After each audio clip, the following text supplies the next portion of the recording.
Hi guys, in this video I'll show you my full support build. So let's start off with our with the stats. So by the way, I'm currently on plus HP food plus 800. Just came out from book 45 run. So for stats, I placed 60 on int, and then I'm planning to push vit to 60 as well. For dex, I'm planning to go as high as 60 as well. So I'm contemplating which one to increase first. Would it be vit or dex? So far, the HP is okay. My raw HP is 9.1k without any food. So I normally use 3-star foods on book 45 runs. That reaches around 10.3k HP. And raw defense is just that, 445 unbuffed, and then MDF is 128. Variable cast time reduction is like 57%. So for the equipment, this is what I think the best for full support. This one, the armor, gives the highest HP, and it also has a set bonus with the man view. So for this, I'm planning on getting a Peko Peko card that gives you max HP plus 5%. So the ruling is that I think it's best to use HP percent cards if your HP is like 5k raw.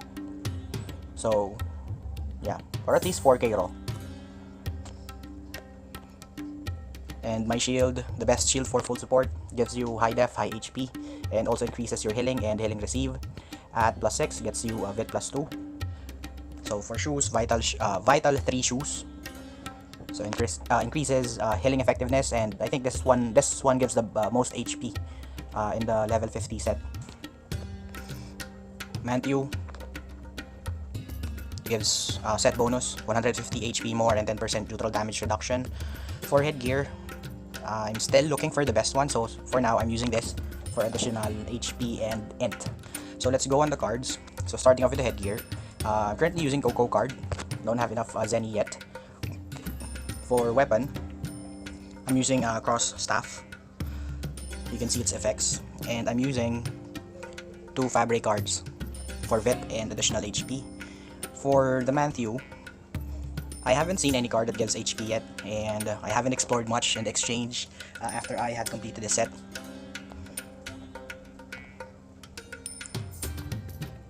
There, for Pupa, using Pupa card. And this, I forgot the original name for final card. I think it's Munak. And for shoes, I'm currently using Verit card. I used to grind in Verit, so I got lucky getting my first card there. So by the way, the best accessory for full support at the moment, since HP is the most thing you need in runs as well as def actually, is this. So as you can see the bonus here, if you define it to plus 5, it gives you a significant amount of HP, and then gives you 50 HP for every 10 vit, so that's really high. I'm using 2. So I might change that in the future if the meta changes. I'm eyeing the one that reduces casting time. So for skills, let's start with the Acolyte skill 3. So this is the best skill ever, Kyrie Eleison, best to max it. Then your standard blessing, increase agi.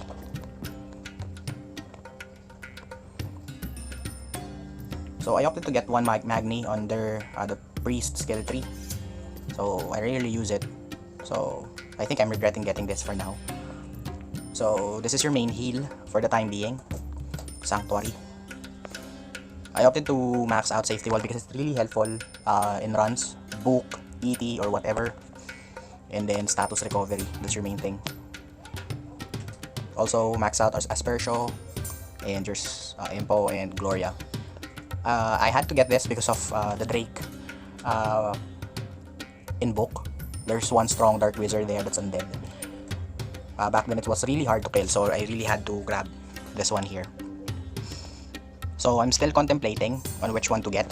So my tip is get yourself in a permanent party, so you can best build your support. If you have a blitzer, go for Gloria, but if they prefer hitting the enemy, best to get this.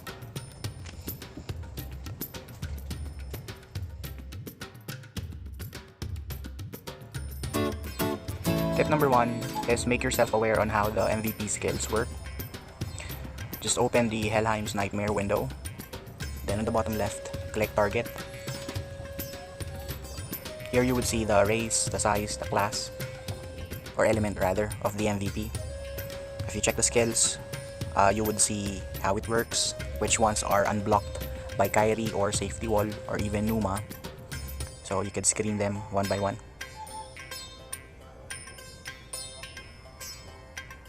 Tip number 2, be aware of how Sanctuary works. Sanctuary is one of your main heal for the time being, aside from the main healing skill. So once it is casted, it lasts for 10 seconds. So in idea, since it takes 2 seconds for me to cast Sanctuary, I have 8 seconds to do all other stuff if I'm planning to maintain the healing.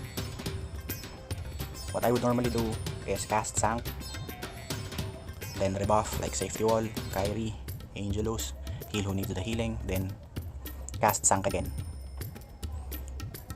By the way, multiple Sanct on the same area doesn't stack. So if someone says spam Sanct for more healing, that's wrong. You can cast Sanct to maintain the healing, but be sure that the buff and the other healing skill is maintained, especially on harder MVPs or mobs or whatever you're doing.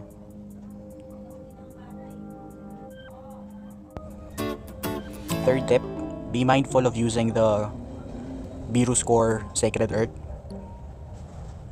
The idea of getting boosted healing is really good, but a 40% reduction in duration is really tricky. So 40% is 4 seconds of your Sanctuary.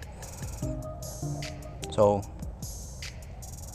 there, you could see the high heal, but look at the duration. It's only lasting for like 6 seconds now.